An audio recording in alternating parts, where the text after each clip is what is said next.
پرفتن اور پراشوب دور میں ہم کہاں جائیں؟ یہ سوال ہر عام اور خاص کی زبان پر ہے۔ رسول اللہ صلی اللہ علیہ وآلہ وسلم نے جو پیشن گوئی یا پریڈکشن دی تھی کہ فتنے اندھیری رات کے ٹکڑوں کی طرح آئیں گے، متوالیاً متتابعاً، پے در پہ، لگاتار، سنبھلنے کا موقع نہیں ملے گا۔ جیسے تسبیح کے دھاگے کو اگر وہ ٹوٹ جائے تو دانے کیسے گرتے ہیں، یا بارش ہوتے ہوئے آپ نے فرمایا کوقع المطر، جیسے بارش کی بوندیں ہر گھر میں گر رہی ہے، کوئی گھر اس سے محفوظ نہیں، ایسے فتنے آئیں گے۔ یہاں تک کہ بچنے کا صرف ایک آپشن ہوگا کہ کوئی اپنے گھوڑے کی لگام پکڑ کر میدان جہاد میں چلا جائے، یا کوئی اپنے مال مویشیوں کو لے کر کسی پہاڑ کی چوٹی پر جائے اور دنیا سے کمیونیکیشن اور مواصلات کا سارا رابطہ ٹوٹ جائے اور بس وہ نماز پڑھے اور اللہ اللہ کرے، یا وہ آدمی جو لکڑی کی تلوار بنائے، اٹ مینز کہ وہ لڑائی جھگڑا چھوڑ دے، ایون کہ اگر کوئی اس کے گھر میں گھس کر اس کو قتل کرنے کی بھی کوشش کرتا ہے تو وہ آدم علیہ السلام کے بیٹے حابیل کی طرح قتل ہو جائے، لیکن وہ کوئی مزاحمت نہ کرے، ریزسٹنس کریٹ نہ کرے۔ اور فرمایا وہ محفوظ ہوگا جو اپنے گھر کا دروازہ بند کر لے گا۔ اچھا، گھر کا دروازہ بند کرنا اس صورت میں فائدے مند ہے کہ آپ کے پاس موبائل نہ ہو، اینڈرائڈ آئی فون نہ ہو، آپ کا ایکسس میڈیا کے ساتھ نہ ہو، ورنہ تو اس میں تو اور فتنے کی چیزیں آپ دیکھیں گے۔ تو اس موقع پر ہم مایوس نہ ہو، چیزوں کو مس یوز بھی نہیں کرنا، مایوس بھی نہیں ہونا، دل برداشتہ نہیں ہونا ہے، ہم نے اپنے حصے کا دیا جلانا ہے۔ یہ جو مایوسی ہے، لا تقنطوا من رحمت اللہ، اس سے روکا گیا ہے۔ اور آپ سٹیپ لیں جو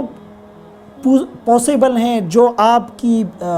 اویلیبل ریسورسز ہے، آپ اس کے اندر کام کریں۔ قرآن کریم کی ایک آیت ہے، لا یکلف اللہ نفسا الا وسعہا، اللہ کسی آدمی کو اس کی طاقت سے زیادہ کا مکلف نہیں بناتے، بلکہ دعا میں یہ سکھلایا گیا، ربنا لا تحملنا ما لا طاقت لنا بہ، کہ ہم پر وہ بوجھ نہ ڈال جس کی ہم طاقت نہیں رکھتے۔ ہم ایک بچے کے اوپر 50 کلو کا ویٹ نہیں رکھتے، ہمیں پتہ یہ نہیں اٹھا سکتا، تو اللہ تو ہزاروں ماؤں سے زیادہ مشفق اور مہربان ہے۔ ہاؤ کین اٹ پاسبل کہ اللہ تعالی ہم پر ہماری طاقت سے زیادہ بوجھ ڈالے؟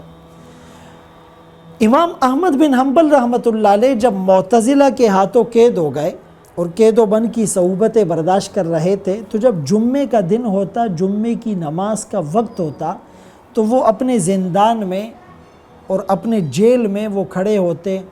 اور اگر ممکن ہوتا تو غسل کرتے اور اس زندان کے گیٹ تک آتے اور اس تالے کو توڑنے یا کھولنے کی کوشش کرتے۔ وہ نہ ٹوٹتا نہ کھلتا، وہ واپس جا کر بیٹھ جاتے۔ تو ایک دن اس سپاہی نے کہا کہ آپ کی یہ کوشش تو عبث اور بیکار ہے، آپ ہر جمعے کو جمعے کی نماز کے وقت آتے ہیں اور تالے کو کھولنے کی کوشش کرتے ہیں لیکن کھلتا نہیں ہے، تو آپ یہ ایک بیکار ایکٹیویٹی کیوں کرتے ہیں؟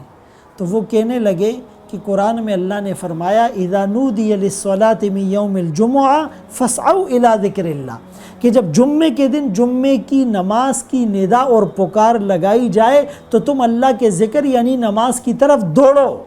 تو میں اس آیت پر عمل کرنے کے لیے جو میرے بس میں ہوتا ہے وہ کر لیتا ہوں، کل اللہ کے سامنے میں یہ کہہ پاؤں گا کہ جو میرے بس میں تھا وہ میں ضرور کرتا تھا۔ تو اسی طرح ان فتنوں کے دور میں بھی ہم مسجد کے ساتھ اپنا تعلق مضبوط کریں، مدرسے کے ساتھ اپنی وابستگی کو بڑھائے، قرآن کریم کے ساتھ ہماری اٹیچمنٹ زیادہ ہو جائے، خانقاہوں میں، تبلیغ میں اللہ والوں کے ساتھ کنیکٹ رہے، وہ فزیکل کنیکٹ رہیں یا آپ میڈیا اور سوشل میڈیا اور ڈیجیٹل پلیٹ فارمز پر ایسے علماء کے ساتھ کنیکٹ رہے، ایسے پیجز کے ساتھ آپ کنیکٹ رہے کہ آپ کو فتنوں کے بارے میں اویئرنیس ہو، اور پرووک کرنے کے جو طریقے باطل آزما رہا ہے، جو حربے وہ اختیار کر رہا ہے، جو اسٹریٹجی وہ ہماری یوتھ کو دین سے دور کرنے کے لیے، مس گائیڈ اور مس لیڈ کرنے کے لیے استعمال کر رہا ہے، تو ہمیں اس کے بارے میں مکمل طور پر آگاہی ہو۔ انشاءاللہ اگر ہم اس کانسیپٹ کے ساتھ، اس پرسیپشنز کے ساتھ اگر ہم اپنا حصہ ملائیں گے اور کنیکٹ رہیں گے تو اللہ کریم کی ذات تو معاف کرنے کے بہانے ڈھونڈتی ہے، اور اللہ پاک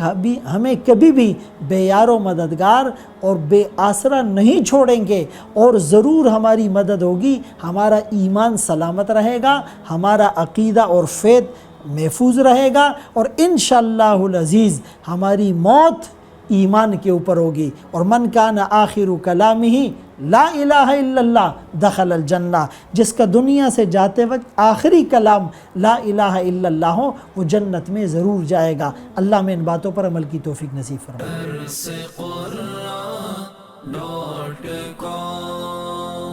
www.darsequran.com